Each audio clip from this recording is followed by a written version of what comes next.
Hey everybody, welcome to the channel. Cindy Daychuck here with Queen Bee Creations, and this pair of lovely little side tables are our next project. Now I wasn't planning on this.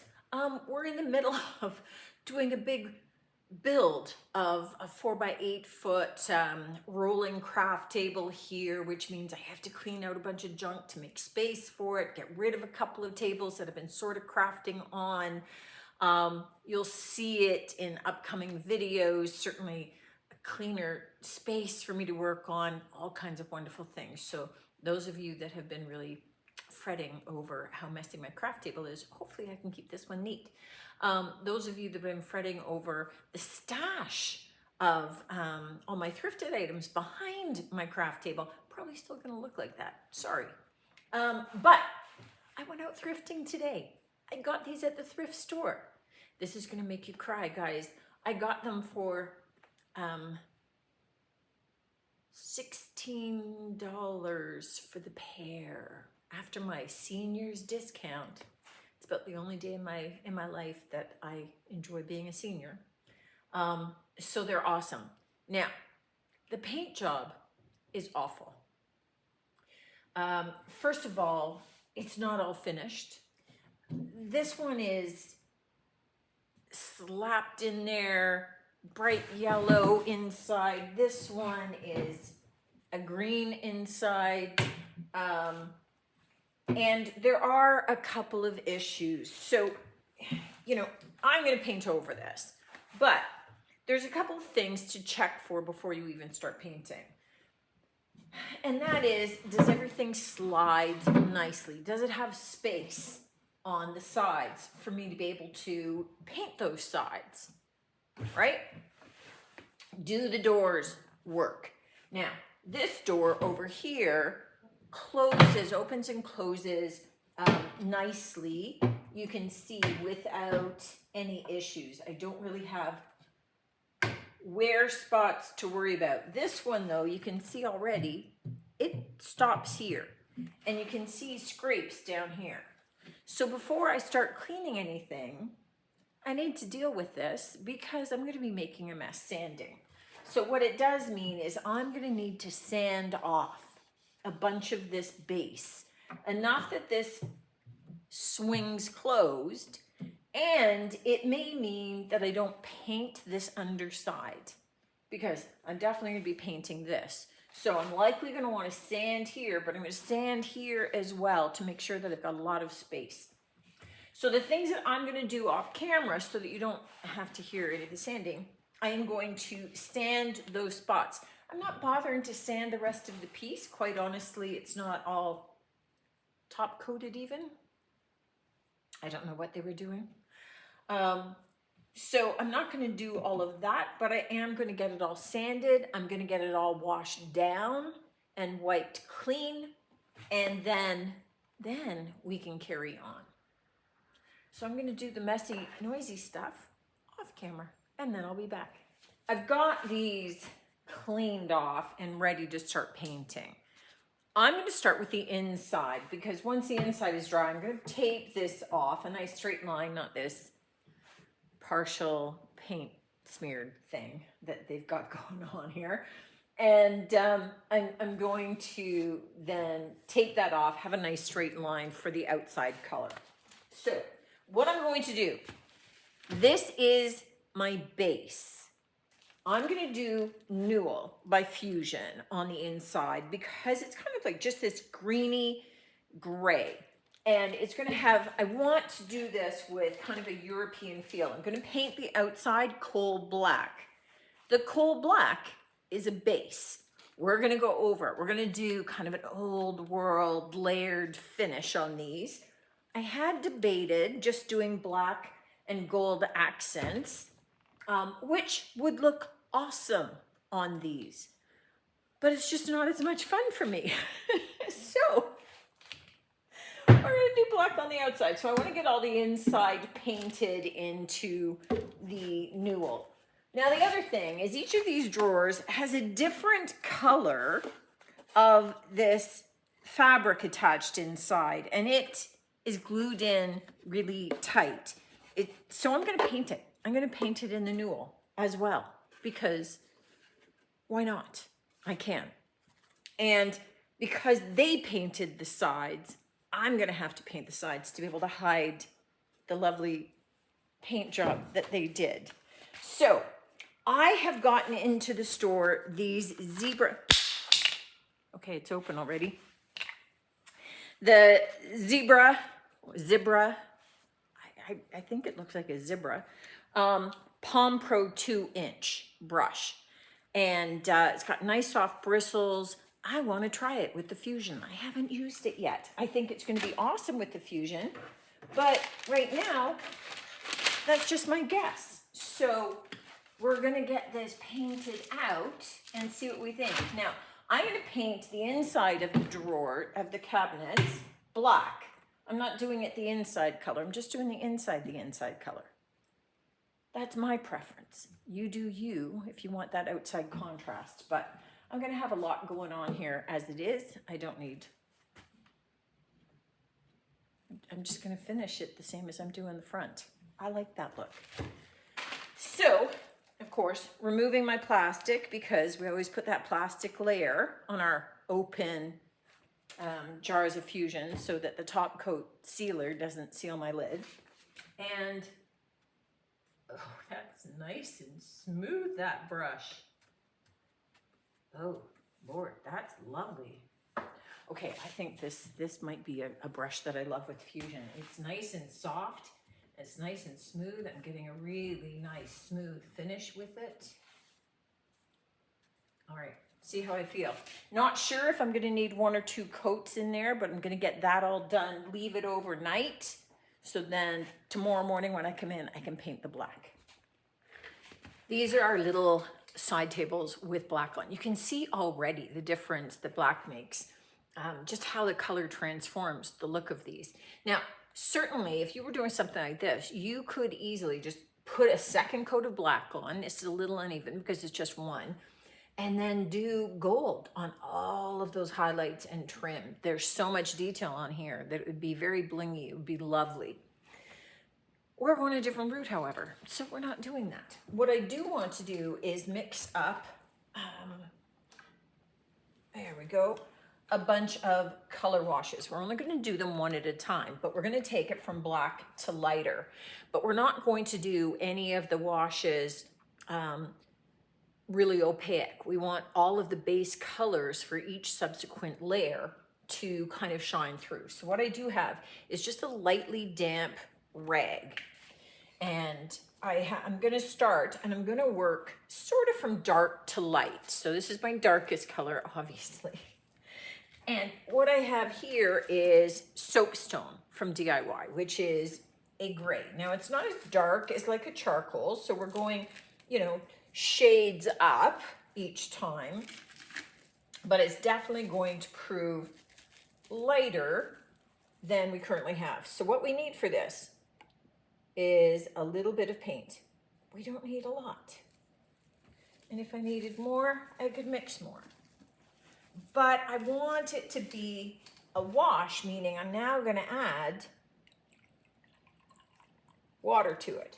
So that's roughly, I was going to say roughly 50-50 mix, but it's probably a little bit more water than that. And as much as I am using an all-in-one paint, I've added enough water that just know that that top coat is now compromised, right? It's not going to be really like a full seal, so you're still going to have to seal this. Now to paint these, I am going to take the drawers out. I just had them there to show you, and I will be painting them separately, but because I painted some of the interior, I want to get that too. So what we are going to do, and I'll show you here on the door, is I'm going to dip my brush in. This is very watery. And I think I could even go more watery, actually. Go a little bit more watery. That's pretty dense paint. There we go. I want it to kind of run. And I'm just going to loosely fit it into crevices and things. I'm going to take my damp rag and now I'm going to start blotting.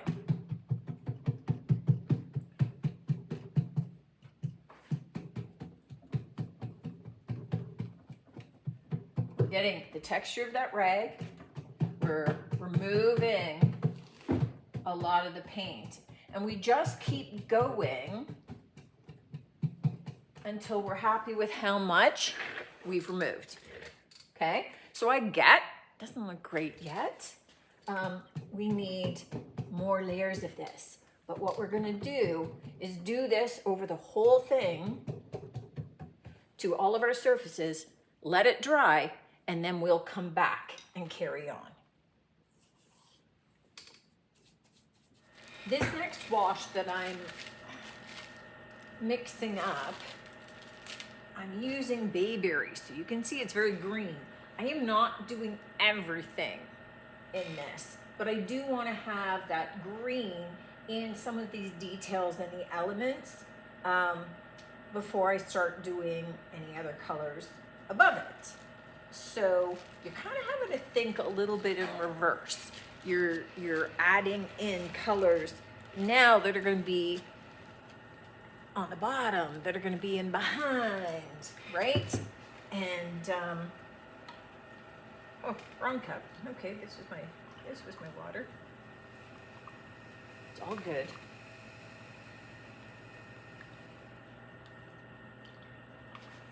Okay, and so this one, I'm just looking at adding it in some strategic areas. And I'm cool if I get those drips happening.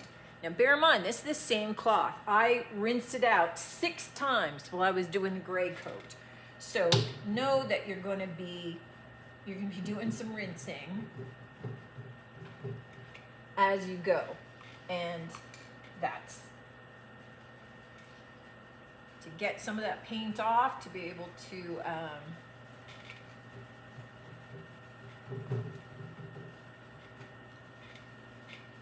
there you go.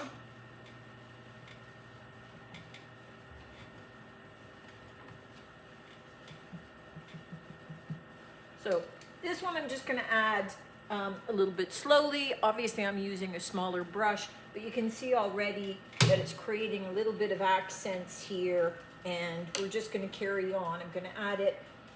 Think of it almost like if I had left this outside, where is the lichen and the moss going to start to grow? Where would you start to see maybe rust developing? That's kind of a little bit what this color is going to do for me.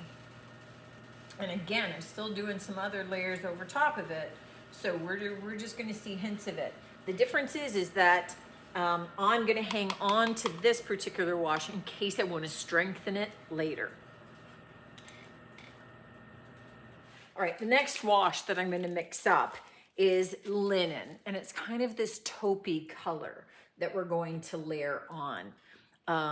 So I'm going to mix up a light wash of that, and then once it is dry, I am going to add Pebble, which is a light gray. So we're slowly going lighter, and then I may add more of our green wash, our bayberry wash, that I've kept off to the side. So it's the same technique. We're just creating, this is fairly thick in here. I don't think that's going to pour. All right, getting a little old. All right, so I'm going to be doing exactly the same technique, brushing it on everywhere, dabbing it off with my damp cloth, certainly taking my cloth and rinsing it out whenever I need, because it becomes paint saturated, and then I'm applying paint rather than removing paint. So just watch for that. You'll see it happening. You'll know when you need to change it. Again, for these 2 items, I rinsed it, I think, at least 6 times. So it's fairly frequent. All right. I'm just going to start applying this baby everywhere.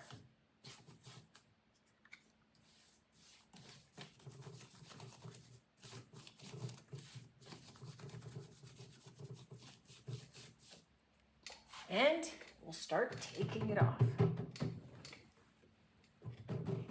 I'm loving these so far. We still have waxing and all that stuff to happen. The only thing that I'm doing before I leave them to really dry thoroughly overnight is I'm taking that same green wash that we had and I'm gonna add it back in to a couple of other places. I really liked the look of it and how it was echoing up, and I don't want to lose it entirely. So I'm gonna add it in a couple more little spots, just, you know, as it's drying, give it a little bit more dimension, and then I'm gonna leave it alone for the night, I swear. We are at the finishing stages of these. And what I need to do, and I'm using DIY clear wax, is I want to seal the pieces.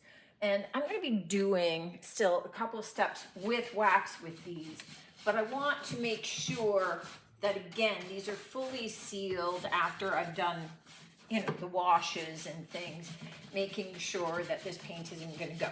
It seems pretty sealed, just kind of texturally, but I am firmly in the better safe than sorry camp. So I just want to make sure. I don't have to seal the inside because this was painted in the new Oldie all-in-one paint already, and it is sealed. It's just where I did the washes. Now, the one thing that I will say about the look of this is it almost looks like stone. I'm kind of digging the way that this looks, and that little bit of that green on it looks sort of like it's moss maybe on a stone, and I'm really liking the effect of it. So I have a lint-free rag. I'm going to apply my clear wax, wipe the piece all down, and then we're going to come back because I have some dark wax I want to use, and I have some gold wax. I wanted to bring you in a little closer as we work on the next step. I do have my clear wax. Let me move my foot so I'm not banging things. I do have my clear wax handy just in case. It's like my eraser. But I have my dark wax. Dark wax is the brown wax, and I'm using a little stencil brush, and I have very little on here because all I want to do is use this as a bit of a shadowing. And I'm hoping you guys can see, but it's just adding another little element of age to the piece that I love. Now, once I have the dark wax where I want, and I haven't got the rest done, but I have this done, I will take my gold wax. Now, this is Golden Rule from DIY. It's a nice thick paste, but unlike gilding wax, it's very translucent. So it's got a very soft, shimmery look to it. It's not hard and harsh. And that's what I want on this piece. I want the gold to look as worn as the piece itself, right? We're making this look old. If the gold was all bright and shiny and really opaque, this has a translucency to it. I mean, you can double up on it, do some, and then go over it to strengthen it. But I love the translucence of it, that kind of see-through element. So it's there, it gives this golden shimmer, and it adds some extra quality and dimension to it, but it's not super harsh. So that, again, it's adding to the piece, but it's not all you see. So it's not this major bling element to it. And I always use my finger when I apply this, but it takes very little. I mean, I've had this pot for 3 years now, and I use it all the time. So a little bit goes a long way. So that's what I'm gonna do. to the whole piece. We've got lots of details that we can do that, moldings up the top and the bottom. The hardware itself is a little bit black. It's kind of a little bit, already got a little bit of a gold tint to it. I'm going to take some of my golden rule and I'm just going to add a little bit more so that it ties into the piece a lot more. Once I'm done on my waxing, all that's left is to get the hardware back on. I mean, I can leave it as it is, just let it dry. I could let it dry and then buff it. The more I buff it, the shinier it gets. I don't want this piece to be particularly shiny. I'm liking that stone quality and element of it, which means we don't want it super glossy. And so, you know, really the amount of buffing that you do is up to you. I will take a dry cloth tomorrow and just kind of wipe it all down again, which will add just a little bit of a smoothness to the texture, but I'm loving how this is looking, guys. Loving it. Okay, guys, these are finished little side tables. I have to tell you, I am in love with this finish. It definitely has this worn, weathered stone look.